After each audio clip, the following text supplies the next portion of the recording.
And we are live with Rewind to Raw. I am John Pollock here, as always, with Wai Ting. Hello, Wai. Hey John, how you doing? By this hour, I'm pretty tired by now, to be honest.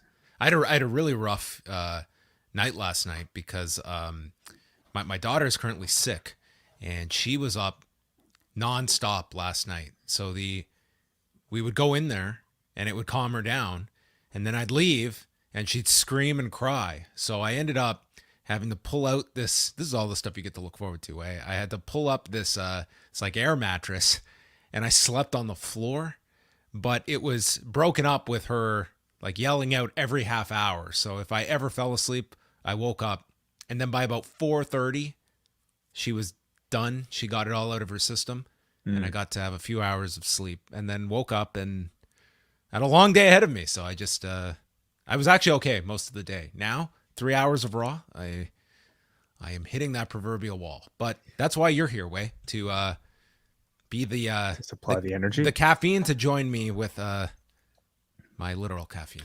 It's too bad Raw doesn't air at like, I don't know, 2 a.m. in the morning. So that way you can watch Raw while your kid is screaming. That would And, not be an enjoyable experience. I promise you. That would not be. you're the awake answer. anyway. Just get it all done. Yeah, the worst thing was, I've said it so many times, was just the best was being in Japan to follow this stuff. It was nice. I would love Tuesday morning, watch Raw, record with you, and by noon, the world's my oyster.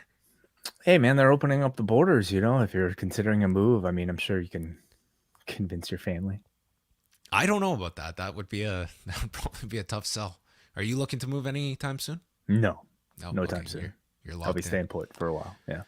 Well, we have Raw to talk about, and we have today's news show up on Tuesday, the Post Daily News Show, 1 Eastern. We'll be joined by Filthy Tom Lawler. We're going to have a filthy edition of the Post Daily News Show. So do subscribe at youtube.com/postwrestling, and you will want to hear from Tom Lawler as he gets set to himself head over to Japan. That was Yeah. not There you not go. on purpose by me either, Wow. as he will be going for the G1 and get to watch. I'm sure he will be following Raw and Smackdown closely in those morning hours. Yeah. Is he going to continue reviewing those shows for Wrestling Observer for a weekly? I don't know, but you will ask him on Tuesday, and you will find out Okay. what his recording schedule is like in Japan with a co-host that is on the West Coast of the United States. Very interesting. Yeah. I don't know, taking notes for SmackDown in between, taking notes for your match against Kazuchika Okada. What an experience. Could you imagine? All right. Well, yes, all of that. Plus, coming up this week, just some reminders. We have all the regular shows coming your way. The Daily News Show will be dropping each day live at 1 Eastern. And Thursday night, MCU Later. We have 2 episodes remaining of the series.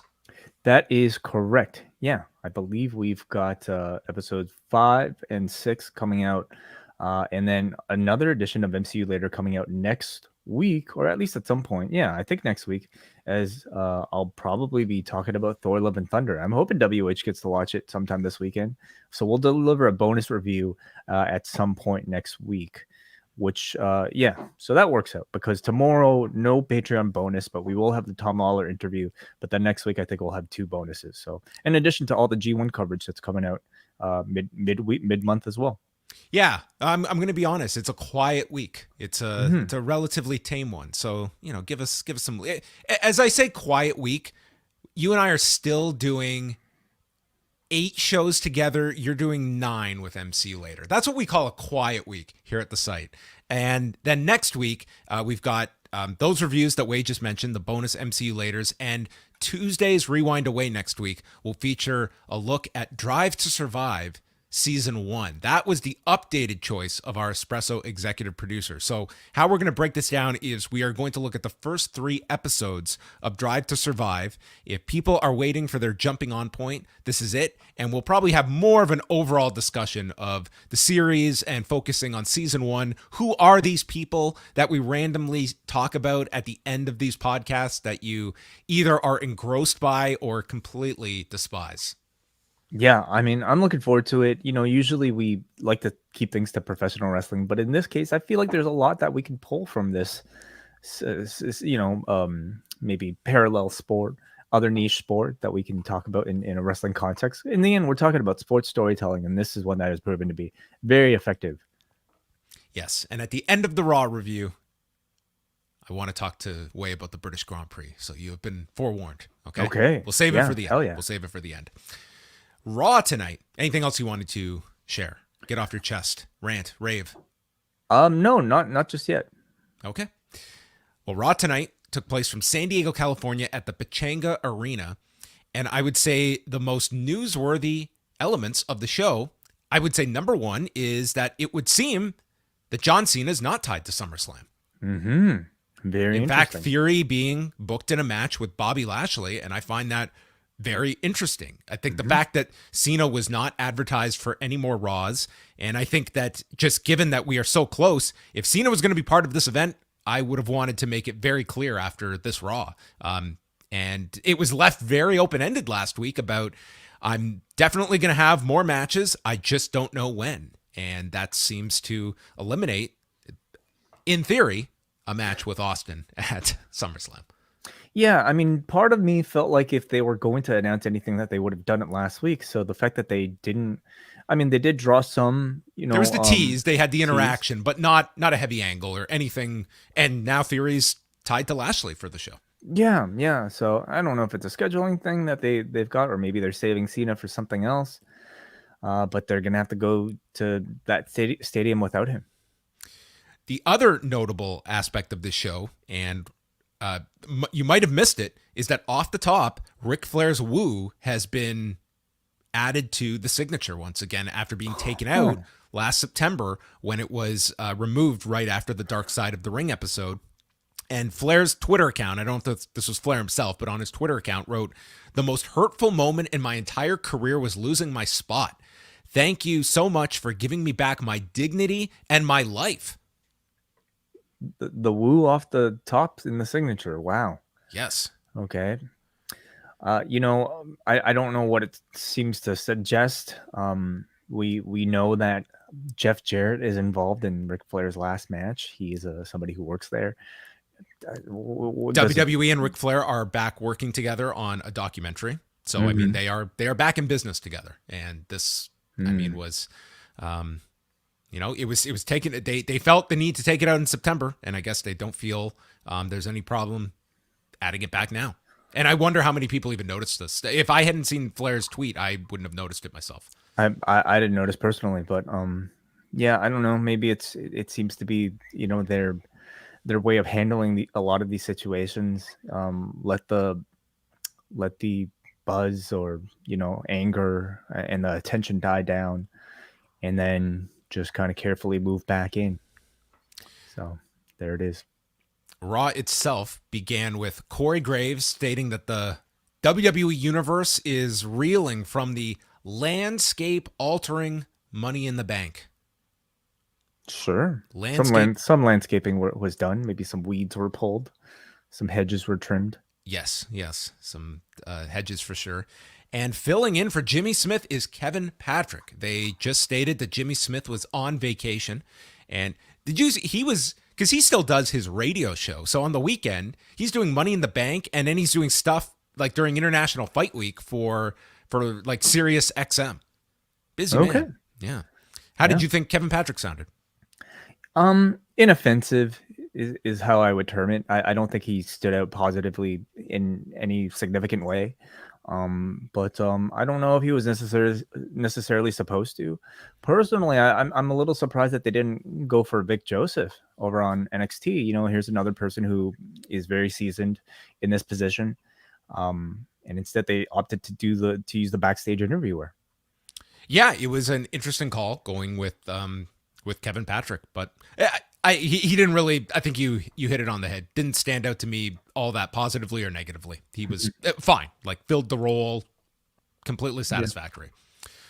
Bobby Lashley comes out, the new U.S. champion, and the reception he got Saturday extended to Monday. Very loud chants of Bobby. It does feel like he has, I won't say turned a corner, but elevated himself in the eyes of the audience. Like he is seen as, with Cody gone, he feels like the top star on Raw now. Totally agreed. I would argue Well, also with Orton gone as well, because I think if Orton was there, he probably would still be perceived as like maybe Right. the biggest baby face. But right now in the It's current also line, him like he feels like he's higher. He's perceived higher. It's not just the fact that others are gone. Like it yeah. seems like there has been an increase in Bobby too, and Mhm. it really hit on Saturday. And I don't know what that changing moment was, but it was evident for another night in a row here. Yeah, it's true. They continued that momentum coming off of Saturday, and thought they gave him pretty good treatment here. But when we're looking at the current landscape, he is the biggest babyface on either show. I mean, Drew is already kind of at a certain level, and I think he's plateaued. He's not necessarily gaining more crowd interest than he is before. Whereas Lashley really feels like he's building a lot of steam, and he's becoming more of that leading role. So yeah.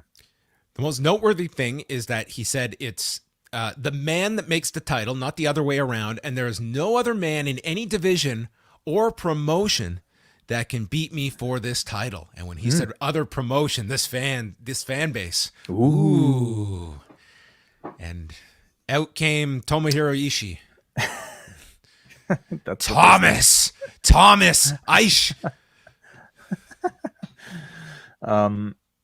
Ish. Tom-ish. Tomish. Yeah, I think it would just be Tom at that point. So, what do you think? What is this hinting towards something? They don't just throw these lines in there for no reason. No, I don't ever take these as too much freestyling that happens in these very controlled WWE promos. Could have just been a throwaway line. This does not feel like them doing kind of a Cody Rhodes TNT Open Title challenge and Eddie Kingston strolls through to challenge Bobby Lashley. Maybe Alan Angels. Maybe that's who he's talking about. Maybe he's just going to do the circuit, goes from Impact to Raw next week. But Didn't say what promotion.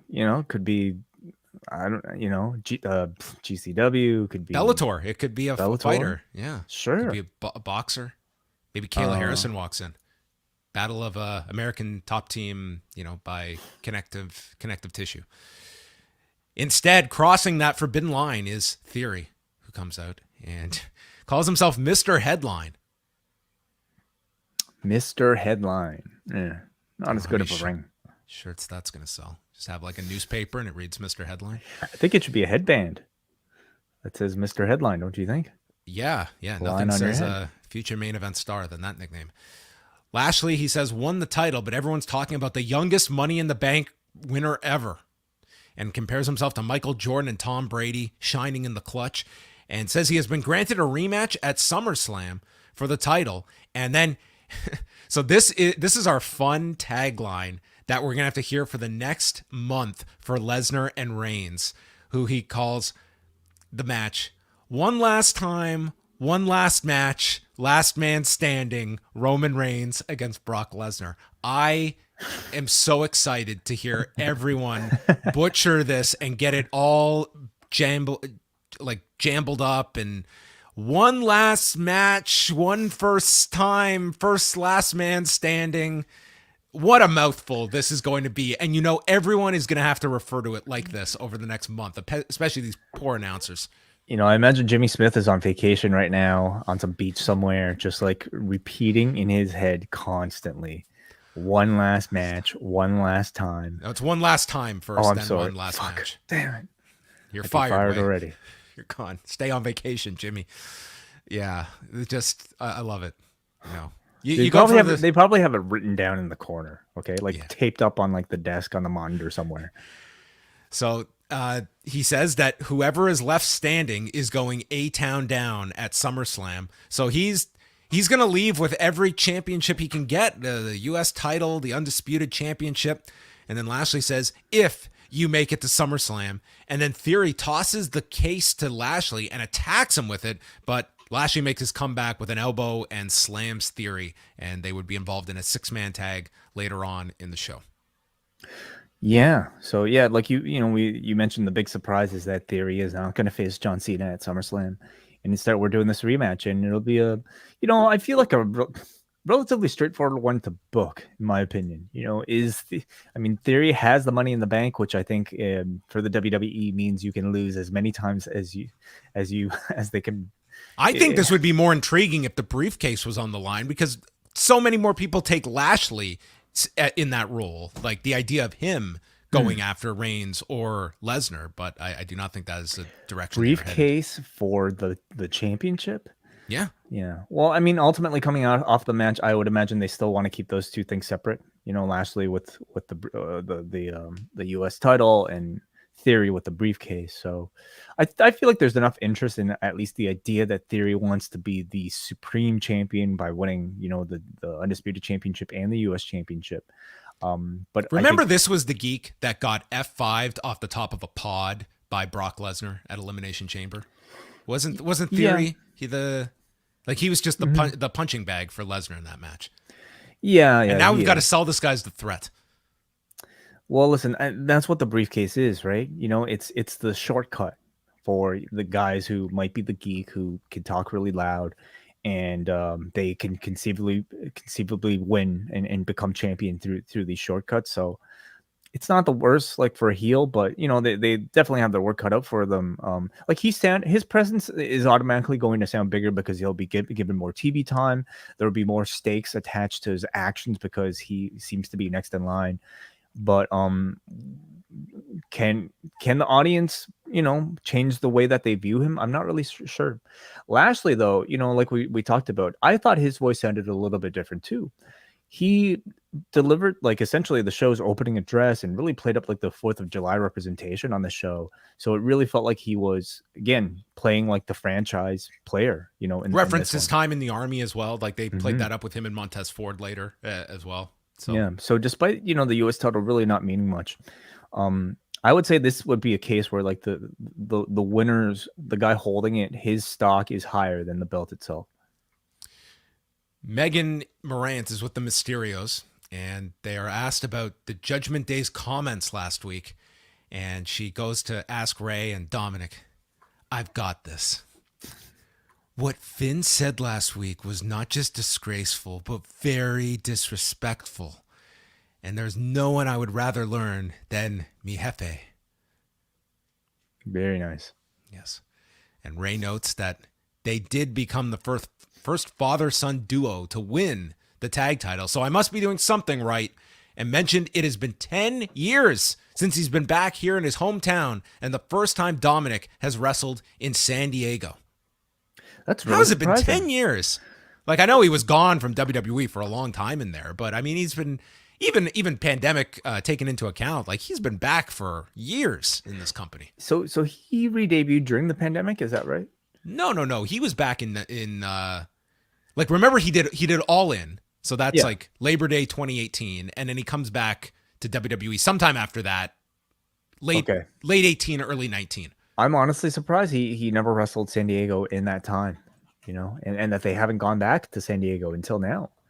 So, I mean, you calling bullshit, John? No, I'm not. I didn't look this up. I assume this is real. I'm surprised that in 10 years. Well, we don't know if he's acknowledging his indie dates. You know, this could very well be this is a different person. I don't know how many independent dates he would have done in San Diego, at least.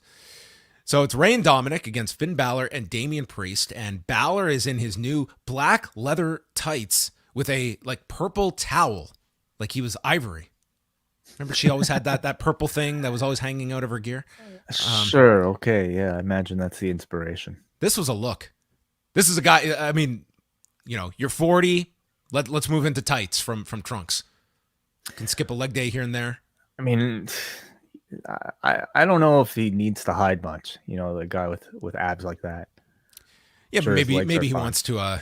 You know, Jericho did the opposite. You know, as he got like up there, he went from tights to trunks. Like that's not the choice you make at 40 plus. Yeah. Interesting. Dominic receives the tag and sets up Balor for the 619, is stopped by Priest. The crowd was pretty loud for the Mysterios at parts where they were on offense. Dominic shoots Ray into the corner for a Rana off the buckle. The two go for a 619, and then Ray runs his boot by Priest. Coup de grace misses Ray. They hit the double 619 onto Balor and Priest, and then Ray goes for the Eddie Guerrero frog splash, but lands on Balor's knees. Balor grabs a chair, and the referee's back is turned, and Ray did this awesome phantom bump. Like, it was just so perfect. And the people went nuts as soon as they realized what he was doing. The ref turns his back. Dude, you have never heard a crowd cheer so loudly for a DQ than when they called for the bell. This was the best DQ finish this company has done. I don't know in how long. I thought that just say it. Just say ever, John. I'll say the greatest DQ finish of all time. Bring out your inner Pat McAfee. Yeah, definitely the greatest. Sure. This crowd, they loved the spot. I thought Ray did it so well. It was like, if you didn't know any better, you would think you were watching like someone just screwed up and he took the bump too early. Like, it was perfect the way he took it. Yeah, this in terms of booking two guys in their hometown, this could have been a lot worse for the Mysterios. I think a DQ is. Oh, this was great. You know, they weren't going to beat Balor and Priest, so this was a good way. Because I think if they wanted to, they would have done it here. Finn Balor's going to eat a pin like in this month, like in the next few weeks. I'm sure. I don't think they're that precious about him, but I mean this was, I think, better than a win. This was showcasing the smarts of your babyface, much in the way that Eddie Guerrero used to do. The fact that like this spot has been kept alive for 20 years now is really incredible. Or at least close to it. I don't exactly know when Eddie debuted it, but it's really quite heartwarming when you think about it. The fact that like somebody can do this, and to this day we recognize who did it first, and like there are people that in this crowd, John, that probably weren't even alive when Eddie Guerrero was alive, that popped for this spot. There were a lot of children that they cut to in throughout the course of this match. It was a show, and then they're a team, and Rey Mysterio is a personality that just like completely resonates with children. And watching the success of a match like this just makes me think of all the money they've not made, I'm sorry, by not featuring Rey Mysterio in a more prominent role throughout his several years now with this company. But tonight it made for a really great hometown babyface moment. And yes, the Judgment Day, their first time teaming, they lost, but I think it was way more important to give the fans a big hometown victory here. And they did end up getting their heat backstage anyway. Yeah. No, it is funny you bring that up, because sometimes you will hear, when past creative writers have talked about ideas of tying things to the past, and they would get shot down with some response of, the fans aren't going to remember that. It's like everything is from last week and then nothing else exists. And then you see something like these spots, like these Eddie spots, that everyone recognizes, everyone remembers them, or at least they have been trained to understand what they mean. And I think that often goes kind of underappreciated, the memory bank that fans have when you tie things back. And the ones that don't get it are curious to find out what the significance is. The what chant is still around. And again, how many of the people chanting were necessarily watching, back when Austin was there? Yes. Julia Hart wasn't even alive when the what chant started. Stop. Megan Morant is with The Miz and says that he is proud about Logan Paul's loud and outlandish comments to gain attention. He is surrounded by yes men and women and is successful outside, but won't be here in WWE. I know that, coming from the outside fame that I did on Real World. And he asks Logan Paul to retract his statement, take my offer, and we will be successful and go on to win the tag titles. But if you don't, I will be relentless, and you will have to earn everything and be humbled. And then goes on to state that he did not quit against AJ Styles last week when he walked out on the match and quit, and didn't even try to break the count, if you remember, and will prove that he has American supersized balls tonight. Yes. I think The Miz does a great job with celebrities, but whether or not he can be relied upon to make the audience hate him so much that they'll cheer for Logan Paul, I feel like that's going to take a different level of skill on behalf of The Miz. And he's going to have to pull off a bit of a miracle in conjunction with, whatever the writers have in store for Logan Paul to really make this thing work. But yeah, I'm curious. I'm just looking at like the next, presuming it's Raw, that you're going to have Logan Paul do at least one appearance somewhere in here. Next week, they're in San Antonio, then Tampa, and then Madison Square Garden. That's going to be tough. I think New York will hate the man. Yeah, like in most towns, and even at SummerSlam, I think you might have enough casuals who don't Let's remember, care. this guy got booed in his hometown when they brought him on Raw. So I don't know if there's going to be any safe cities, but we'll see. There also may just be the if he's opposite the Miz, maybe they've just grown tired of booing Logan Paul and they'll see him in this role and they're just trained to cheer if that's what they're being instructed to do. We will see. We got a preview of by the way, the Logan Paul photo signing with WWE, the most liked photo in WWE Instagram history. What a stat. Until Otis is put up on Instagram today. Yes, with the hot dog. Yes. We got a preview of The Undertaker's A&E biography this Sunday night. So 3.5 hours to sit back and enjoy WWE programming this week. The Undertaker biography will air, followed by a 1-hour episode of WWE Rivals, Bret Hart versus Shawn Michaels. Is that the same? This is different. It's brand new. It's a brand new series, of course. Right? Yes. So this is part of the 3.5 hour block on Sunday nights. Will you be checking either of those out? Unlikely. Maybe I'll catch some of it. It's just I don't have time for more WWE programming. You don't have time for more to talk about Montreal? No, I absolutely don't. The Street Profits are hosting as I segue to what I do apparently have time for, and that is this 4th of July party that the Street Profits held earlier in the day. And Ford notes that, like my shoulder at Money in the Bank, America is up. And Alpha Academy comes in. Gable was going to read an annotated version of the Declaration of Independence. And then there's an insulting contest between Gable and leads to Otis challenging Dawkins to a hot dog eating contest. He slapped him with a hot dog. A glizzy. A what? A glizzy. What is a glizzy? I had to look this up. I'm not that cool, everybody. It's apparently slang for a gun that has somehow been adopted for hot dogs as well. So, yeah, he slapped him with a glizzy. Okay, I got it. The Mysterios get mauled by the Judgment Day backstage. Dom is run into a ladder, and Ray is left for dead on the floor. Yeah. Where do you think this is all going? Probably a match. Maybe Edge, becomes a part of this. I think he still has to seek some retribution from Judgment Day. So I feel like that would make a bit of sense. But then that means Judgment Day would have to add another person. Or one of the Mysterios is taken out.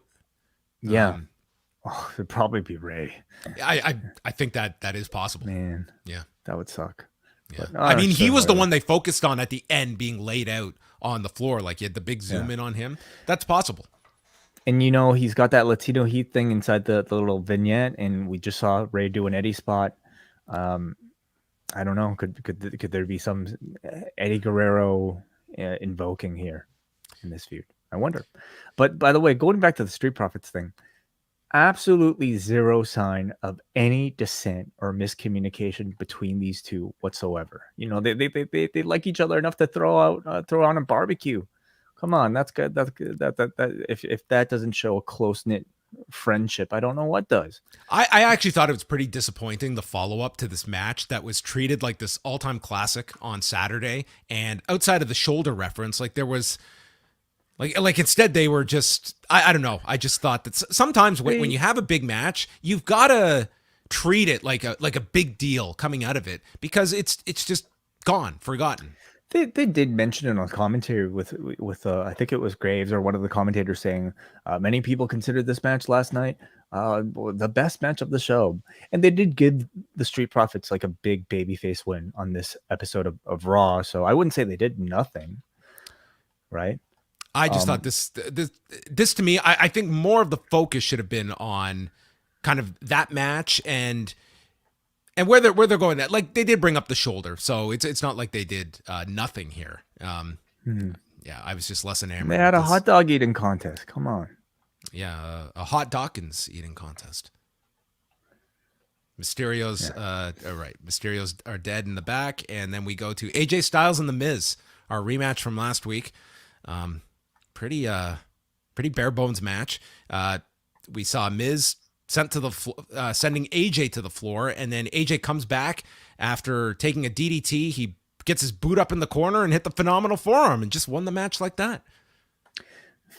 It was about as basic as can be these days, especially for an AJ Styles match. Like this felt There's no like controversy. There was no big struggle. It was just a pretty, and after like the tease of Miz, like, or outright leaving last week, there was no tease of him trying to get out of the match. It was just boom, done. Phenomenal forearm, clean finish.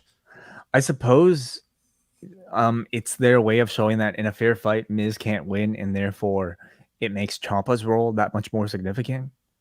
Yeah, this to me felt like, okay, Miz is going off with Logan Paul. We're tying this loose end up, and now Ciampa takes AJ's attention away. You could do that. You could just tag out of feuds like that. Yes, that's what this felt like. It's like, I'm on to bigger and better things, and AJ, you're going to work with Ciampa, maybe on the kickoff show. And Ciampa jumped him from behind, slid him into the post, took the knee down, but then Styles sidesteps and lands a Pele kick and goes for the Styles clash when Miz returns with a skull-crushing finale, and AJ is laid out. See, the fact that, Miz ended up laying AJ at the end suggests to me that this continues, because you're not going to have Logan Paul every single week on TV. So I think we're going to get a deeper program between AJ Styles and The Miz, with The Miz's sidekick, Tommaso Ciampa here. How weird. This relationship, first of all, just feels so unlikely. Does that mean we're going to get AJ and Logan Paul together? Yeah, you could very well have that. What a tandem. Yeah. But Miz and Ciampa, I feel, they paired them together for quite a while now. But, aside from these physical attacks, I just don't recall either of them really getting much story build together. Like, I don't know if they've ever had a significant talking segment together. We don't know why this relationship is there. Like, what gravitated Tommaso Ciampa to The Miz and vice versa of everybody. Part of me feels like in order for this to succeed, they're going to change Tommaso Ciampa significantly. They're going to probably have to make him more of a comedic character that fits within like the Miz's gimmick. Like maybe he'll be the new Alex Riley or Damian Mizdow. Tommy Drip. Tommy. That's it. All those years in NXT, I think it's leading up to this. Tommy Drip. This is what I want out of these characters. If you're not going to be, serious with them, then give me Butch. That's what I want. Sure. Yeah. Make me laugh. Give me a maximum male model. Oh my goodness. Everybody should be a maximum male model.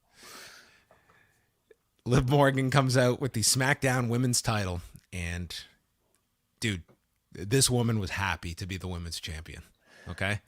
Yes, she was. And you know what? Like, I don't know where you're going with maybe that introductory line, but when we contrast this to the other smiling female wrestler, this did not feel contrived. Not at all. Like, so often, like with Ronda's got a very genuine smile too, but at least like, man, Raquel Gonzalez, somebody who just comes out smiling for no reason. You wonder, well, what's wrong with this person? When Liv Morgan smiles, it is infectious. It is completely like authentic and genuine, and I think that's a major part of the reason why she is such a strong babyface. Yes, she destroyed Ronda Rousey on Saturday, and tonight she destroyed my speakers because she screamed during this promo. I mean, she was not going to get overshot by any of these reactions from these fans. And she just, as the crowd's chanting, "You deserve it. We deserve it." And all her dreams came true. It was the hardest battle of her life to win this ladder match, but you fans got me through it. They believed in me, even when I felt I gave you nothing to believe in. You gave me confidence, and this is for all of us. Natalya interrupts her and says the only reason Liv could win was after I decimated Ronda with the most dangerous submission move, injuring Ronda's knee. And Liv says she knows where to find her since we'll now be sharing a locker room because she'll be moving to SmackDown. Carmella comes out and can't understand why you two are here. You're on SmackDown. And tells them to go back to SmackDown. She is going to be the next Raw Women's Champion. How many people do you think can honestly keep track of who is on Raw and who's on SmackDown? Like, Natalya's on SmackDown. Like, that's kind of news to me. Like, at this point, they're all interchangeable. Liv jokes about her just losing to Bianca on Saturday and tells Carmella, make me leave. So they fight. Bianca comes out to save, and Adam Pearce makes the match. For one night only, we are going to get Raw versus SmackDown. Actually, we're getting Raw teaming with SmackDown against Raw teaming with SmackDown. I mean, so it's crisscross brand supremacy. I'm surprised they didn't build a pay-per-view around this to call it, Forbidden something. The wide open door. The key has been thrown away and it is wide open. All there is welcome. No cover charge. Live on pay-per-view. It's just a hole. There's no obstruction whatsoever. It's just a passage, like an alley. As they said at the talent meeting, we're all one big happy family. Yes. Bianca Belaire and Liv against Carmella and Natalya. So they're really trying to get the sharpshooter across as like this devastating hold now. And Natalya's constantly going for it, and she applies it onto Liv, but Belaire passes her braid to Liv to hold on and pull her to the corner. Dude, there is no partner in the world that I would do this for. It was like, to grab my hair and I'll pull you to the corner. Be like, you know what? You could lose. I'm fine. See, wouldn't touching I'd be a terrible women's champion. I would not have a lot of friends. I would not do this. Wouldn't touching the hair be a tag already? We've had this discussion before, and I can't remember how it was concluded. But like the hair has signaled a rope break before, correct? Has it? Oh, maybe. You could be right. Yeah, I mean, the hair is a part of the body, okay? So wouldn't touching the hair constitute a tag? Yeah. See, I remember when I used to play baseball, and there was one time I got like a ground ball. I think I was playing second, and the guy was running for second, and I'm trying to get the double play. So I've got the ball in my glove, but he's running past, so I use my free hand to tag him. And I was told, no, you got to tag him with the glove that's got the ball in it. I was like, what are we trying to prove here? Like the ball is attached to my arm. I'm physically touching him. I possess the ball. I am the out. I represent the out, and I am giving it to this guy. Well, you are the ball at that point. I know, because when the ball is in the glove is actually touching the person. Yeah, like the ball is being separated by the person with the piece of leather. Should I take the ball out of the glove and I touch him with the ball? Is that how literal we have to be with these tags? But like, no, that doesn't compute. I didn't realize that was a rule. Actually, I don't know if it's a definitive rule, but I was told that. I mean, just thinking. And it was just beat into me. You always have to tag them with the ball. Okay, that's right. So as we get to the bottom of all this, so.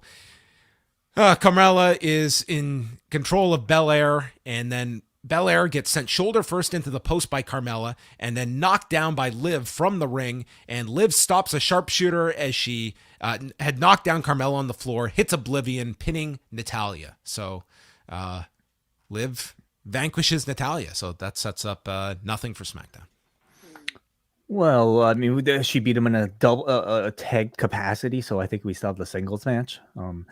I thought this was a good follow-up for Liv Morgan. She came out of Money in the Bank feeling like a principal character, being the person to cash in and become the new champion. And it was really important on the show, I think, to put that spotlight on her. And I thought this match did that. It was a good visual seeing her with Bianca Belaire together. Bianca Belaire, the established champion, and Liv Morgan here holding the belt. Anytime you have two baby faces win the championships, it's always kind of nice to get that, one visual of both baby faces holding the belt, and that visual itself already elevates Liv Morgan. Crowd is still really into her. I feel like in ring she's still got a ways to go, certainly to reach a level of like one of the four horsewomen or Bianca Belaire. But she certainly has the crowd with her. Promo wise too, I think she's got a lot of ways to go. But again, like the X factor is whether or not the crowd likes you, and the crowd really likes her. The audience is with her. Yeah.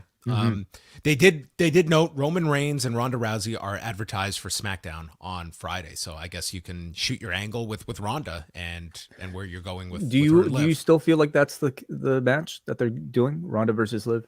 I think they run it back. Yeah, for SummerSlam. I don't see anyone else ready for her. It's just like because at that point I just don't know if you could do a double babyface match.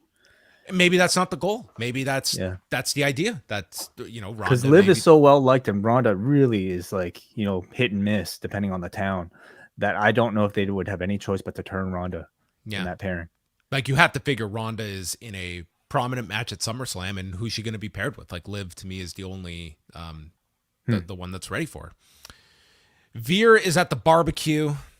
Ali stole his food. That's where Mustafa Ali is at, folks. This is his big comeback, and those promos he was cutting with the Miz. This is where he is. Okay, so I'm sure this is setting up something major for main event this week. yeah, Big match. huge. So Yeah. Omos and MVP, their only appearance on the show was just explaining how everyone else had to gang up on Omos to eliminate him from Money in the Bank. Dana Brooke ran through with the 24/7 title, and everyone followed her, including Reggie, who bumped into Omos, and then he got Jazzy Jeffed out of the scene. And we got like the Fresh Prince reaction here from the Street Profits. I thought that was really funny. So Glizzy's is a little beyond you reference wise, but the Fresh Prince right in your wheelhouse. 1993, I'm on top of it. So Ezekiel then talks about barfing as a kid, which a rare example of foreboding here on Raw. That when he had a pie eating contest with Elrod and Elias, they all vomited, and with that, this guy went to be like the world's worst hot dog dresser. He just squirted this ketchup bottle like he was drunk and just squirting it into like anywhere but this hot dog. Yeah, like just a piece of garbage. Okay. This guy like 4 years old, like why would he shoot a bottle of ketchup sideways? Who does that? Yes. The haha moment was in walks Seth Rollins with ketchup all over his shirt, and Ezekiel proceeds to wipe his bun over the ketchup on his shirt and then wipes it on his face. This was like almost gag inducing to watch. It was kind of gross. Why? Because of ketchup? Yeah, it was just gross. Little did I know what was in store for me. This was fine. And then he licks the ketchup. Didn't this? Oh, this sorry, it was Rollins. Good? Rollins stops. He does his laugh, and then he licks the ketchup, and then walks off. And the punchline is Montez Ford calling him Seth Zekin Rollins. Yeah, that sets up the match. Yeah, that we just cut to Rollins. Like this is his entrance. Like this is the match. They're fighting over ketchup. I think this show in Ezekiel in particular is really missing Kevin Owens. I have to think. I thought that was going to be Owens walking into the scene as the guy with the ketchup all over him. Like that was a tailor-made spot for Kevin Owens to lose it, and obviously no Kevin Owens yet.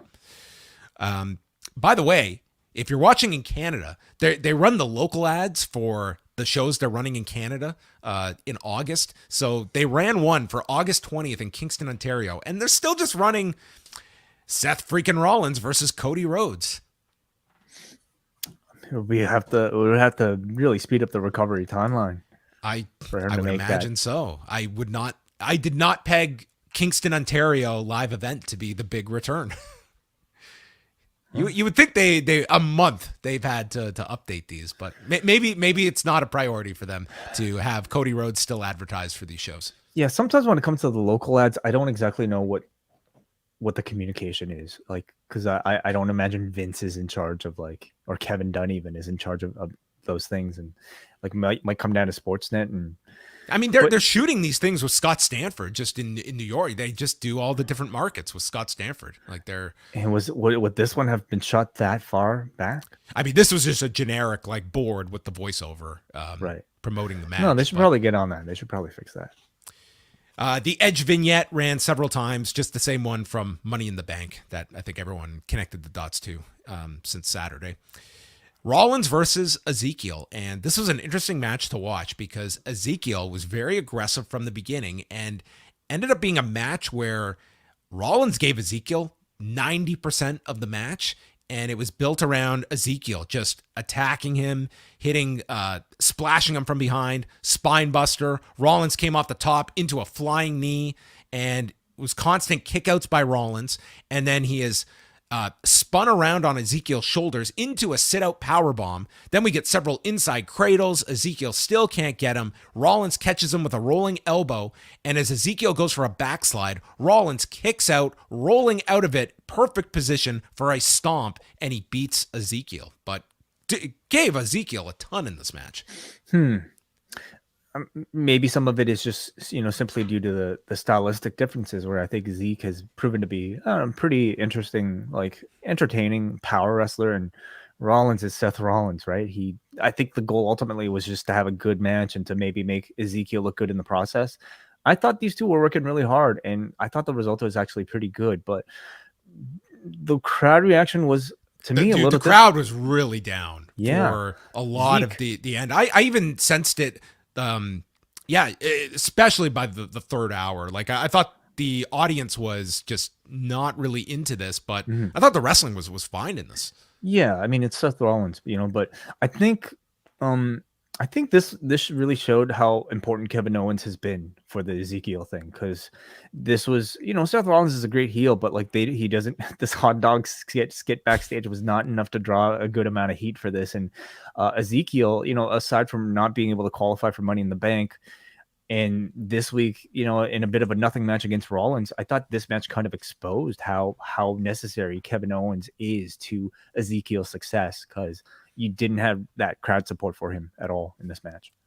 Yeah. Rollins came back and he was going to hit him with another stomp when Riddle runs into the ring and hits him with an RKO out of nowhere. And I would seriously think about whether Rollins can be credentialed, because I don't think he has any peripheral vision. Well, listen, man, like, there's lights everywhere for TV, you're just like this guy hopped the barricade and ran in. I mean, what if this had been a fan? Which way did he run? Which way did he run in? His Rollins left side. Oh, okay. Yeah. Well, listen, come on. There are a lot of distractions going on in a wrestling ring. So Riddle is in swim trunks from the barbecue earlier and nails him with the RKO. So it looks like they are just continuing with Rollins and Riddle. I mean, it's a match that they pretty much set up, even before Money in the Bank. So we'll be getting it. I'm sure it'll be a very good match. Rollins. It's a SummerSlam worthy match. Dawkins and Otis have their hot dog eating contest, and Otis is up 23-22 when we pan to Tozawa, who beat them both with 48. Yes. I suppose a reference to Kobayashi. Sure. Yes. Mm-hmm. Great wrestler. Which one? Kenta Kobayashi. Oh, okay. Yeah. Yes. Otis feels sick, and you know exactly where this is going. The second he says this, as Theory reminds them all that we've got a 6-man tag tonight. So that's Bobby Lashley and the Street Profits against Theory and Alpha Academy. We see Ford in with Gable. They had a nice interaction here. Then Lashley and Montez Ford do stereo delayed vertical suplexes, and they salute as they've got Gable and Theory hoisted above. And they mentioned Ford being in the Marines, Lashley being in the Army. And then Lashley just tosses Gable around, hits his elevated flatliner, and he's trying to get to Theory, who hops down to the floor. And this was a way better out of nowhere spot, because Dawkins just comes out of nowhere and shoulder tackles Theory, who flies over the desk. Very unexpected, and to me, shot very well too, because it's in tight on Theory, and this dude just goes into another zip code after he's hit by Dawkins. I like the spot. Yeah, I mean, Braun Strowman's not in the company anymore. He could take that whole train thing, and it looked really good. And it's nice that we get something spectacular from Dawkins, who, because most of the spots are usually left to Ford. There's a spear to Otis. Ford hits from the heavens, which Kevin Patrick notes, to the stomach of Otis. To the stomach of Otis, everyone. And it appears the Chaos Theory has now been named the American Automatic. Yeah. By Gable. Yeah, he said it about a week or so ago, I okay. believe. Gable delivers an overhead suplex to Lashley and then comes off the top with a moonsault and lands on Lashley's side. This looked like an awkward landing onto Bobby. And then Lashley stops another American Automatic and spears Gable for the win. And I thought this was like a really fun 6-man tag. And just as I was typing that, Otis comes into the ring and the dude just hurls at Chad Gable. And in case you missed any of it, we got multiple replays in slow motion so that we could see the projectile vomit, including a loose piece of hot dog that comes out of this guy. So if you had any questions about Vince McMahon still heading up creative during this investigation, this was all your proof here that Vince is on top of his humor in 2022. Yeah. He's gonna puke. Gets him every time. Yeah, vomit. It's a classic. Yeah. I love it. Vomit. Yeah. For a guy that hates sneezing so much, he does love to watch other people who have no control of bodily functions. It's got to be a childhood trauma at some point. Did someone vomit on him? I don't know. I'm not sure. It was a good match. The crowd was really into the team of the Street Profits with Bobby Lashley. Really strong, really fast pace. I thought the delayed vertical salute spot was really great. And they're a tremendous mix of like power and speed, the three of them. When you think about it, like they are a team that is almost perfectly set up to go against the Usos and Roman Reigns. Should they ever decide to do Roman versus Bobby Lashley, I would love to see Lashley and the Profits continue to team up. R-Truth comes out as Uncle Sam and states today is his favorite holiday. And he talks about the brave people that saved Earth from the aliens in 1996 in the film Independence Day. So he gives a thank you on the 4th of July to Will Smith, Jeff Goldblum, and Vivica A. Fox, and repeats his favorite passage from the Constitution. Welcome to Earth. There are not many people that can just take whatever's thrown at them and try and make the best of it as R-Truth can. You think this was thrown at him, or how much of it do you think came from Truth himself? I'm sure he is very hands-on with his material. Yeah, it's been a while since I've seen that movie. Probably not since it came out. Yeah, that's easily 25 years since I've seen that film. Ludwig Kaiser interrupts him, calling this a ridiculous charade, and introduces Gunther. And there are chants of USA, and he slaps away at R-Truth. What was very amusing is that we always make fun of the joke about the babyface that's beaten down and the referee that's, hey man, you still want to go? And the guy's half dead. Yeah, ring the bell. This time, like, he gets slapped and the ref goes, are you ready? No, man. And R-Truth was like, no, I don't want any part of this. I've been injured. And the bell rings, and Truth was simply battling to keep this wig on and got dropped with a boot and powerbombed in 54 seconds. And Gunther got his win on Raw. Mm-hmm. Yeah, fine spot for him on 4th of July. 4th of July. It made sense to put him on Raw. Yeah, I suppose so. I mean, and he didn't have to be part of the barbecue. No, nor the hot dog eating contest, which I think he would have done tremendous in. It's too bad that like R-Truth's Uncle Sam outfit prevented Gunther from doing the big chop, because you're assuming that he's debuting in front of a different audience now on USA, watching Raw that might typically watch Fridays. And so the big sort of like attention grabbing thing that he does is typically the chops on a bare chest, and didn't really get that here. But nonetheless, I think him with the championship, I suppose, was enough of an impressive beatdown. Yeah, I mean, this was quick and good for what it was. Schreiber is with Alexa Bliss, and it's pretty much, what have you got going on, Alexa? Give us something. She says she has no friends around here, but she's happy for Liv. Maybe it's time for me to get a belt of my own.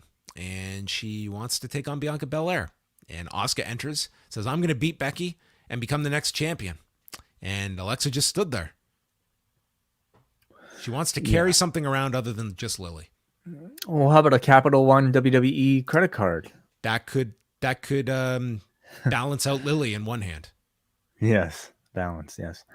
Um, her personality, Alexa's, like has been the most generic it's ever been since she's been in the company. I feel she has nothing to work with. Like Not there's at all. like if you were giving her instruction, like what is this character? I can't tell you. I thought it Is she was. traumatized from the time she was the dark Alexa character? What Yeah. are the effects of the therapy sessions? Like what do you even inform this individual that she is conveying? Like it just feels like you're We know she has no friends. That's all we know thus far. And I guess her only friend is, this imaginary stuffed animal. But see, like I thought like I thought her personality was so flat in the last month that they were setting something like setting a turn up at Money in the Bank or something, and they could still be doing that. But I'm more like prone to thinking now that her personality is flat because they have no idea what they're doing with her. Like this is very unusual for her because from the time that she was like she debuted on SmackDown, she was like just a fantastic heel from the get-go. And then even transitioning to being, I suppose being a babyface was pretty generic, like, with Nikki Ash and all that stuff as well. But then like at least Lily gave her something. Now it's just like now she's just nothing. Like I don't think of anything when I think of her other than the fact that she carries around a doll. There's an interview that came out today that I believe is transcribed on the site where she talked about her original idea for the psychotherapy sessions was supposed to lead to some sort of darker version of her, like even darker than what she was doing before. Obviously, that's not happening right now. So yes, I now don't she's know if they're just in a holding pattern as they come up with something new.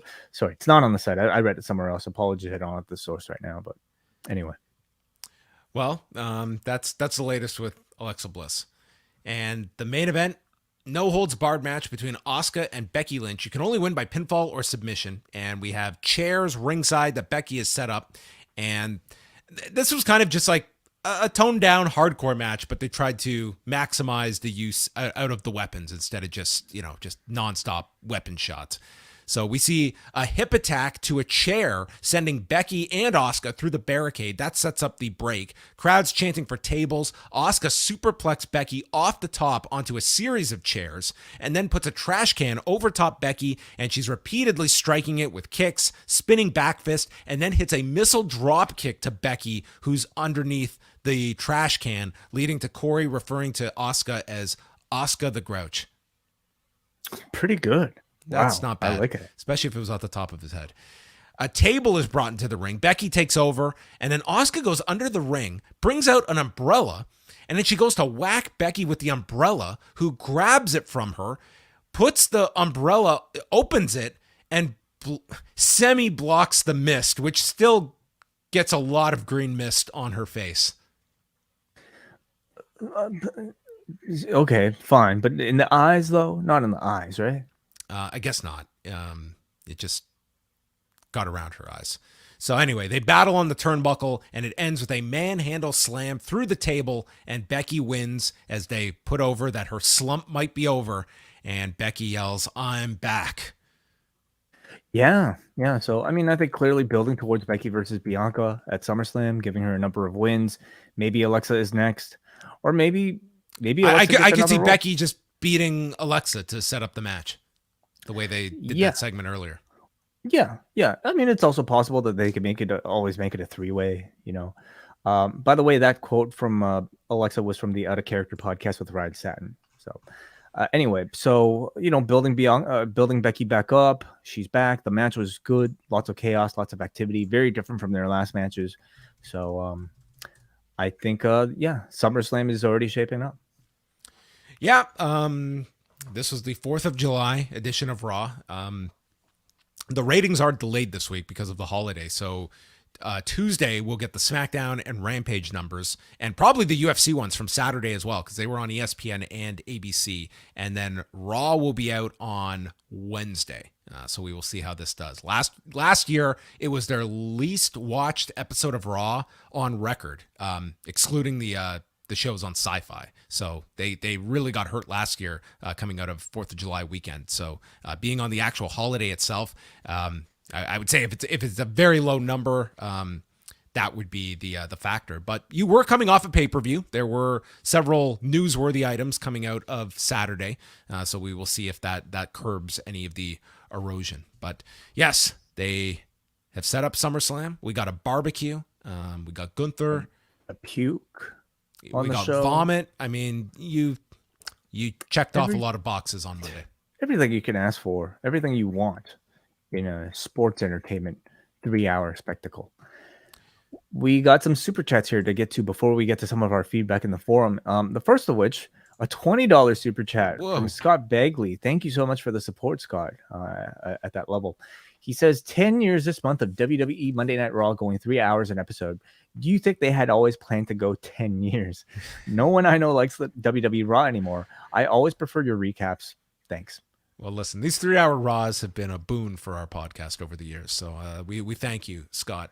I'm sure that when they moved to 3-hour Raws, they weren't saying, "Hey, let's do this for 2 years and then we'll go back." They don't know what they're doing 3 days from now.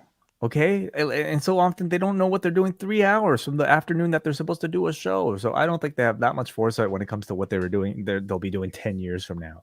All they do know is like, hey, people are going to pay for this much more content. And as long as they continue to do that. And remember, this is 2012. This is not WWE in the midst of the whole television rights bubble, just growing and growing. They actually had like a pretty disappointing renewal in 2014. So when you go back to that original expansion to 3 hours, what was your expectation of if it would burn out the audience and the idea that it would last this long? Yeah, I think if you asked me back then, I feel like there'd be a slow weathering of your core base, and there has been to an extent, and it was slow. It wasn't immediate. That you know the move to 3 hours instantly eroded your audience, but over time it did, and it's a factor. I don't think it's the only factor, but it's maybe the most consistent complaint I hear from people over the last 10 years. But they are still number one consistently. Yep. That 3rd hour of Raw is still beating pretty much everything else on cable when you don't have playoffs or Monday Night Football. Yeah, and I think that part continues to surprise me. The fact that like people would still rather watch, like a 3rd hour of Raw than like whatever else is going on TV most nights. So I think in that sense, I'm a little surprised. Yeah, it is remarkable for 10 years, and yeah, and I do think it has impacted like week to week viewing of Raw. The idea of sitting down and watching Raw start to finish, I would imagine like that has greatly changed people's viewing habits that were watching in 2012 and are still following the product in some form or fashion today. Right. Yeah. I also be curious to know if like how many people are actually watching all 3 hours, or are people just kind of dipping in and out? Well, that's what I'm saying. I would imagine like it's a lot that are just dipping in and out or watching certain segments, as opposed to Raw being 2 hours. That, the idea of sitting down and watching 2 hours, that's obviously much more manageable. We have one more piece of super chat here from Evan, who sends $5. Thank you for the support, Evan. He says, "Hey, Wai, congrats to you and your partner." Thank you, Evan. He says, "My wife is due in a few days with our first. And I've had the same feelings regarding my social life." Yeah, congratulations to you, Evan. Damn. I think, as John says, don't psych yourself out. I'm sure you'll still have plenty of time with your friends. So I hope you have some help. That's always good. Help is great. Yes. Help is great. So congratulations to you, Evan. And we're going to make sure Wai goes to see a movie this summer at some time post-baby. That's our goal. Mommy movie night, right? Isn't that what they call it? Right. Yes. You haven't done that? I haven't. No. But I've heard of it. Yes. Well, you're invited if I ever go. Yeah. Okay. All right. We have other feedback at forum.postwrestling.com. We will try, and let's start here with Denise from Georgia. The moment with the crowd giving Liv her flowers and showing support was sweet and full of emotion, but with this company, the follow-up is critical, and I have little hope. Is Bobby Lashley over? Why is he not in the main event scene? The trios match was fun and showed how criminally underrated Chad Gable is. It's an interesting question. What constitutes the main event scene on Raw? World champions. Well, the world champion isn't on this show. or at Yeah. least not Is appearing there on it. is there a more A program on Raw than what Bobby Lashley is currently involved in? I would argue that like to me the week to week main players feel like they are Seth Rollins and Becky Lynch. Yep, yep. But Seth's program right now is with Riddle. I Mm-hmm. mean, maybe that is a bit more high stakes than Lashley versus Theory, Yeah. but I think Theory's ultimately, sort of the like they are trying to make him sort of that top guy on Raw. yeah. And prior to this, what was it? Lashley versus Omos, and then Lashley versus uh, who did he just beat? Theory. Theory. Okay, never mind. Yeah, no, that certainly doesn't feel like the main program. I don't think you had this sort of reaction for Lashley until Saturday. And I don't know what their plans obviously are for Lashley versus Theory at SummerSlam. I feel like it'll get that much more focus because one has a championship, the other has, a briefcase, but it still won't be the main event. Yeah. Coming out of SummerSlam, I am assuming Lashley is going to retain. Um, and I feel like they should definitely be making plans for him to like really, feel like the top guy on the show. Yeah, and kind of making that briefcase your world title on Raw. Like that's sort of what it becomes by default in the absence of a championship. But I like they are booking Bobby Lashley as though he is a top babyface. I think he is in great shape. Like I think Yeah. that he's he's a priority. The audience is responding. And his promos are like even by himself. I think are connecting now with the He's fans, navigated without MVP and I think found his voice. I don't think he's ever going to be accused of being a great promo, but certainly not the he was for a time just lost without a mouthpiece, and that's not the case anymore. Yeah, yeah. I don't know if they already have like one half of WrestleMania, like the other half of WrestleMania booked on it for like for the championships or something. But I hope that they split the championships. And I mean, of everybody, well, the match is Lashley versus Roman Reigns, right? That I think they've held off on. So I have to imagine that they're saving it for a significant role. If this Rock thing doesn't happen, maybe that's the match. Yeah, I'd say today it's not even close that Lashley feels a lot hotter than Drew McIntyre. Mm-hmm. Yeah. And who All right. else? Who else can you justifiably see dethroning Roman Reigns? That's on the full-time roster right now. At the moment, the only ones I could see, I still believe that they could do it with Drew in Wales. Lashley, Cody. Yeah, you're right. Forgot him. Yeah, like you do have options. It's not like it's barren. I think they. Yes, exactly. Let's go on to Jermaine. You've got Jermaine. Jermaine from Chicago says WWE is such a cold product. It's no baby face that is as a much watch on the entire roster. That is amazing. I like Liv being genuinely happy to be champion. Guys, Vince McMahon on every interview says he listens and gets feedback from the fans. I ask you two this. Who is telling him we love the cookout or party segments with heels and baby faces being buddies, or we like to see people throwing up on each other on live TV? Everyone wants this. Everyone wants to see people put their differences aside in the spirit of vomit. I mean, I don't know. Maybe I think what does Vince mean when he listens and gets feedback from the fans? I mean, maybe on his way out from these arenas. In fairness, the man hasn't done a real interview outside of whatever you want to call Pat McAfee. I mean, he's it's not like he's got a megaphone stating these facts that he's craves the feedback of the fans. I don't imagine Vince is on Twitter like scrolling, seeing what the audience feels. I feel like he's probably on TikTok. maybe. I mean, maybe he's just simply rolling down the window on his way out of the arena and being like, "What did you guys think of the show? We loved it, Vince. It was great. Oh my god, the cookout was great. The puke, it was so great." There's nothing I want to hear more than his reactions sitting at UFC 276. Like I would just his observations as just someone completely out of his comfort watching UFC and his reactions to it, everything would be. I'm guessing so Steph would be explaining like, oh, so this is the guard and this is what happens when, he's pounding and grounding them. Yeah. Maybe. Jermaine says, quick question, John. When Will Ospreay's contract is up, do you see a bidding war for him between AEW and WWE? And where would you like to see him work in the US? I think there will be definite interest by both companies for him. Where would And I New like? Japan. Yeah. I think he will have no shortage of interest when when a contract is expiring with New Japan.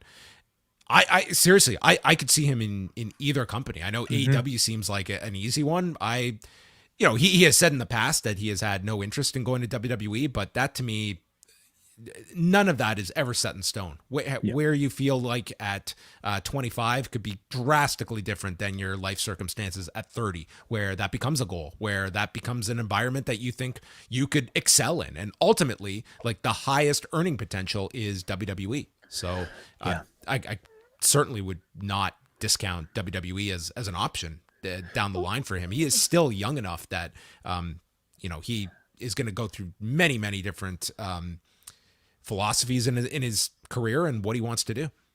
I would not either, and his is a really interesting case because I don't know how many people I would say that for, but like I think Ospreay has shown enough, like he's got enough buzz now on the underground that I think he's at like an AJ Styles level.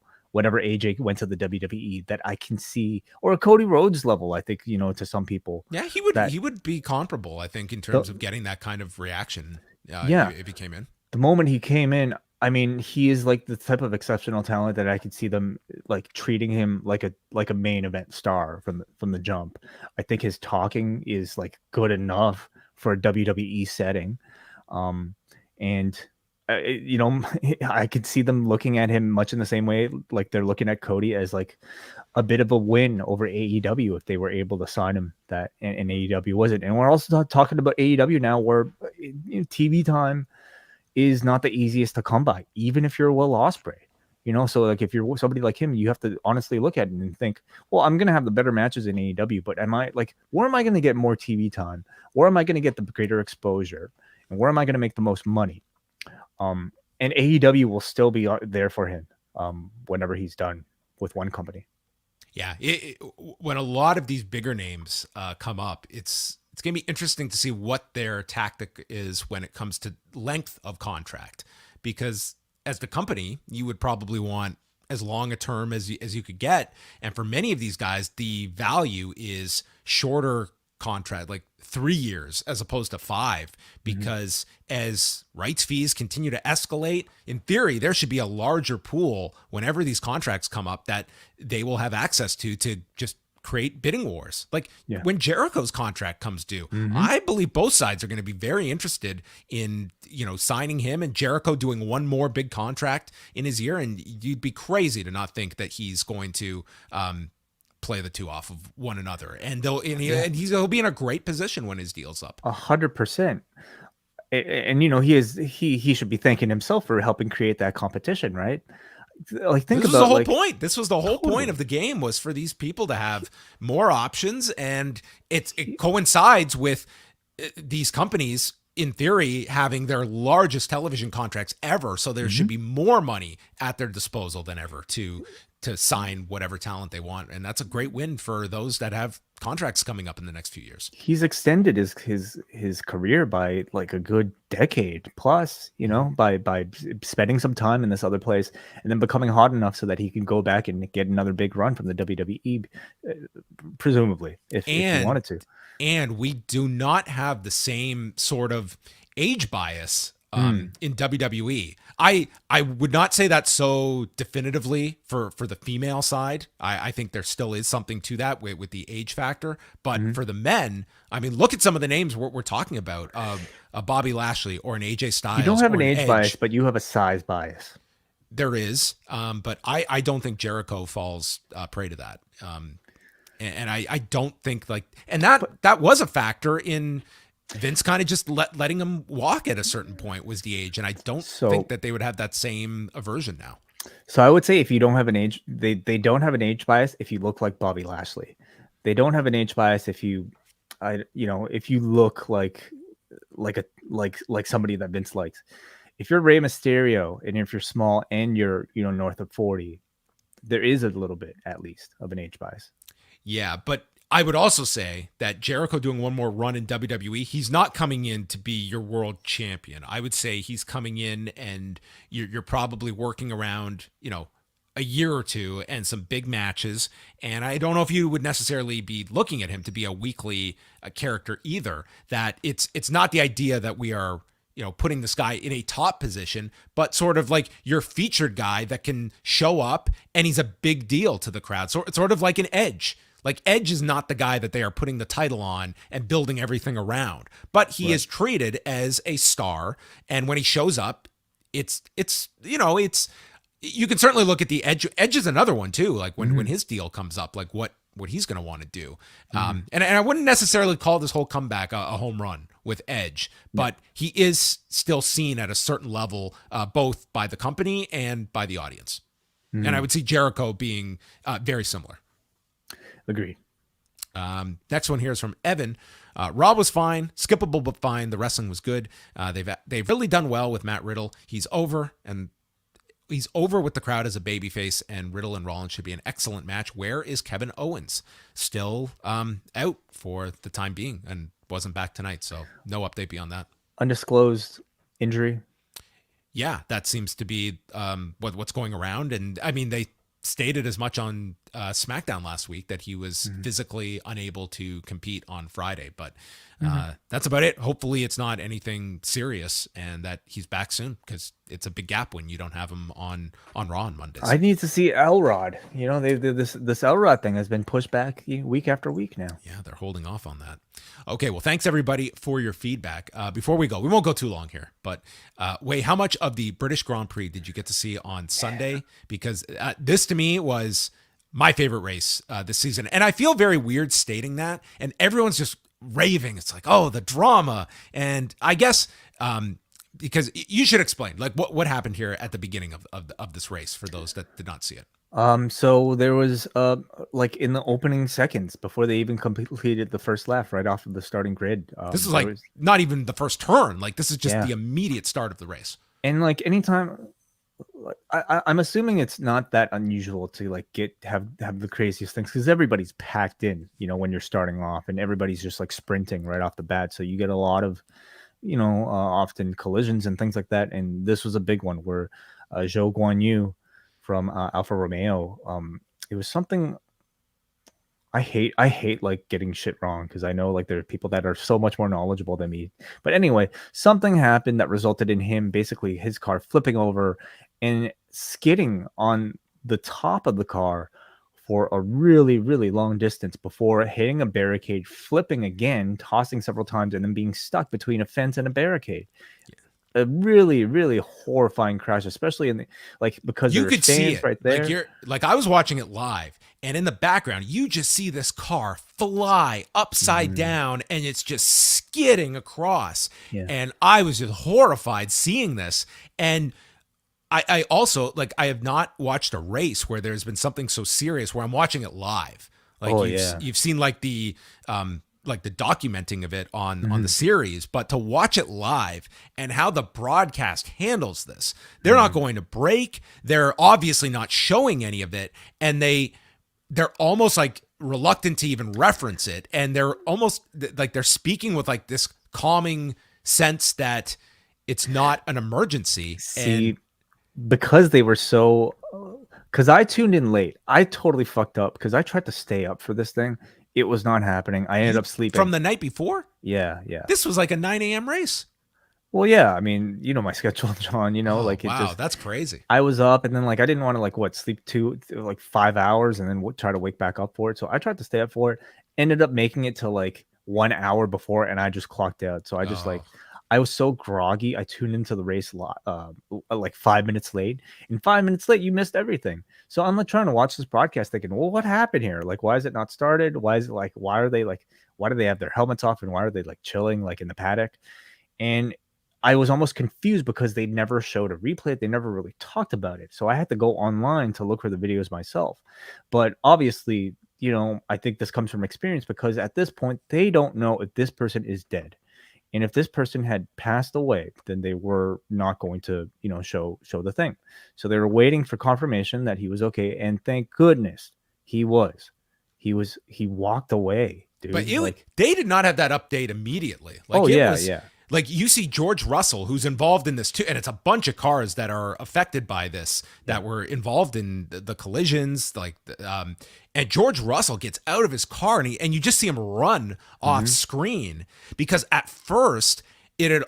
Like I had just misheard and I thought they had stated that it was Russell's car. And then you go to see Russell get out of his car and you're thinking, and just seeing his car in the state it was in, it was like, that was not the car that I saw just going upside down. And he's getting up to go run and try to help to get him out. And then He ended up getting disqualified. He was disqualified? Yeah, he got a DNF because he got out of his car, and then by the time he got back into the car, he wasn't able to start it, and so he had to have some assistance.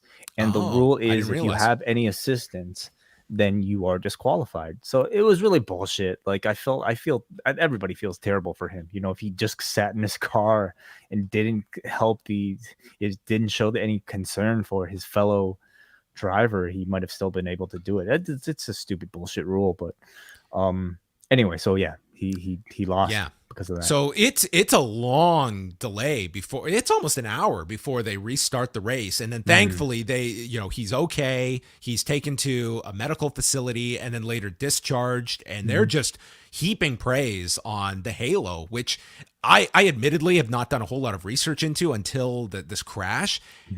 And this thing was only introduced like 4 years ago. Yeah. And there was a lot of resistance to it. It sounded a lot like the old mentality of NHL players against the visor, and only this, like, or helmets in general. Yeah. It's like we're not that far removed from just anything that changes the sanctity of the game. And it just seemed like the Halo, and you've had a lot of adopters now of the Halo seeing it in action. Like Toto Wolff is one of them who just thinks who admitted that they were wrong. Right, exactly. You've now seen that, okay, it might not look the greatest, it might mess with your idea of what racing is, but this thing is a lifesaver, and there is no debate about its necessity. Completely. Yeah. Again, like me and John, like kind of being noobs from the Drive to Survive era, it's really hard for me to imagine that, like, for decades, people were racing in these rockets without that sort of extra protection. I mean, a lot of that's could have been prevented, and I think there's so much about safety that goes into the sport that is kind of unknown to like a relative new viewer like me. So much of the technology besides the Halo that probably contributed to saving that man's life yesterday. Max Verstappen was very against it. He said it's safer riding in these cars in an F1 race than riding your bike in the street. So that's more dangerous. So it really shows you, like, maybe I should be putting a halo around my bike. Yeah. Anyway, so that was just it was really fascinating just to watch it handled in real time. And these broadcasters that just have to go through it. And again, you're talking about, like, you do not know for sure how severe an accident that this is and what the end result's going to be. And you just have to keep going, and you got to kill all this time. It's an hour that they're going commercial free, and they've just got to keep going and going. And they're as curious as you about the state of everything. So that's the other interesting thing about F1 broadcasts is because they're international, there are no commercial breaks. There are commercial breaks like when you're watching on TSN where they'll just cut into the feed and play you an ad and show it in picture in picture.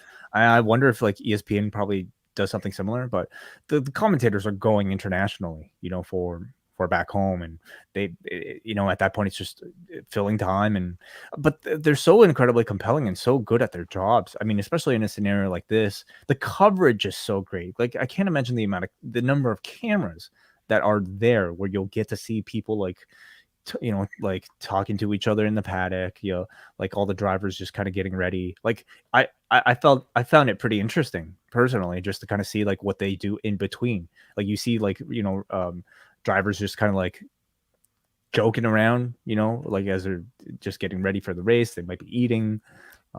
They went to one of the guys with Sky onto the racetrack, and he's got like like this like telestrator, like something you would see CNN Hmm. incorporating the technology for on election night to go Yeah. into all the different precincts. And he's just like going and reenacting like the scene and how this crash was caused. And you're just seeing all the 20 cars lined up and how this car moved here, this caused this, like it was a ripple effect. And it was just, it blows my mind to see the technology that they have on the ready for stuff like this. It's incredible, yeah. And there's a great YouTube channel called Crash Along that actually like digitally recreates these crashes so that you can like study them and study That's like probably really helpful. Yeah. yeah, yeah, It's a yeah, great really. tool. No, it's just deep and incredibly scientific, this entire thing. And so much has kind of gone into prevention and safety that that part is almost as interesting as the racing itself. Jake says in the chat room, ESPN does not cut to commercial, even on ABC they don't. No, So because when they started on ESPN, I think they tried to introduce commercials, and there was mm, so much negativity towards that from F1 fans that they have gone to like commercial free, and that does kind of limit the you know advertising. exactly. So Yeah. how did they make money? Like, I mean, like exactly, like if they're paying what 75, rumored 75, thousand, or sorry, Million. million a year, like what exactly are they recuperating that on? I mean, I don't know enough about kind of the business model, but it's obviously one that it makes sense for them that there Hmm. are other ways to monetize it rather than traditional advertising. And I'm sure there's workarounds for that. And we don't get to watch the ESPN broadcast, so it's hard to say from that But standpoint. besides the crash itself, Was how did you an like the rest of the race? unbelievable race. So, man, the final like this was one where number one, you had Max Verstappen who just had his worst race of the year, other than not a race in which he finished, finishing seventh. So the interesting drama of all this is that here you have Max Verstappen who is going to only net 6 points. So it's a great chance for Leclerc to really ramp up his point total. And it's Carlos Sainz who wins the race. And instead of kind of Ferrari placing Leclerc into a position to get the full 25 points, that's where you get to the whole strategic element here. And, Sainz wins his first race, but I mean, from a strategic standpoint, you would have preferred that your Ferrari representative would have been Leclerc. So again, my sleep caught up to me, and like I passed out midway through, and I'm so ashamed because this, from the sounds of it, was not just the best race of the season, but like one of the better races in quite a Dude, while. the final couple of like 5 to 6 laps, the Yeah. battle that is going on, it's like there are 6 drivers, and Sainz is pretty much in the lead at this point, but the 5 behind him, dude, they're passing. It is they're all within like fractions of seconds between each other. But even like, just focusing on Sainz and Leclerc, like it sounds like there was some strategic mishap on behalf of Ferrari where like they pitted Sainz, but they didn't pit Leclerc. Yeah. And that ended up costing Leclerc basically like his race. Yeah, and it's kind of been looked at like, yes, Ferrari gets like the first spot here and fourth, but you had this golden opportunity. Like, how many races are you going to have where Max Verstappen is going to finish seventh? Mm-hmm. And the amount of like the argument was like Leclerc should have had so many more points on Verstappen this week than finishing fourth. Like, and that goes down to like, are you going for your constructor series points or your individual driver title? And Leclerc was, certainly would be extremely frustrated on a week like this where there were a lot of points on the table that Verstappen gave up that you could have eaten up yourself. I think he's probably frustrated just in general. Like I think that some status like him, like he either didn't finish or like after a really strong start to the season, I think like he's had some really disappointing results for the past like 5 or 6. So this is just another one of them. But I think it seems like everybody's really happy for Carlos Sainz, for finally winning a race. It's How about the it felt like a Canadians, big 11th moment. and 12th here? Not bad. Yeah, yeah. I That mean, also came with 6 people that did not finish. So yeah. So I mean, out of the points, I think like Latifi qualified for like 9th or 10th. So probably wishes he could have done better. But sure, yeah, not the worst, I suppose. Haas, big big finish, 2 Yep. in the top 10. Mm-hmm. Mick Schumacher, dude, Schumacher and Verstappen. Like, look at the differences here. Like, Verstappen Oh, just beat Mick Schumacher. Like, they were battling at the end, and he just couldn't overtake him. But it so was that pretty intense at the end. well, when you think about like the difference there, it's like Maven throwing the Undertaker out at the Royal Rumble, or at least trying to throw the Undertaker out. You know, when you look at like Mick Schumacher, who hasn't scored any points at all this season, versus the leader, and the fact that he was willing to go for it to overtake Max towards the end, I thought Like, dude, was so badass. it was really exciting at the end. Yeah. Like, just the battle of the top guys, and then this little Verstappen Schumacher head to head for seventh. That was really exciting as well. Yeah. Dude, Down to the wire. Daniel Ricciardo, man, we haven't talked about him in a while, but it's looking rough. Yeah, yeah.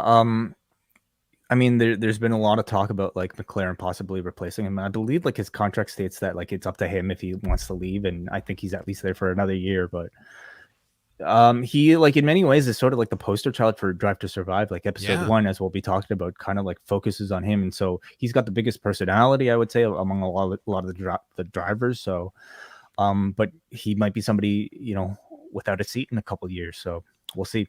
What about Lewis Hamilton and Hamilton had, I thought, a great race. I mean, he, like, in terms of just like pure driving skill, I think like he got off to an awful start this year, but I think over the last month, you've seen a lot of those turnarounds. Mercedes had a lot of upgrades as well for this weekend. So is the porpoising gone? I don't know. I'm not sure. Because it didn't seem to be an issue. It wasn't brought up. Like, I've heard nothing about it this week, and that was such a big controversial issue prior. But that seems like that's a pretty major switch to have if they had adjusted. But he had a very good race. I think it was just like the tires he was on at the end that he really couldn't threaten above third. But this was like midway through. Like, this was a winnable race for Lewis Hamilton that he could have won the entire thing. But yeah, I mean Russell was out as well, so you know we don't know how that would have affected things for him.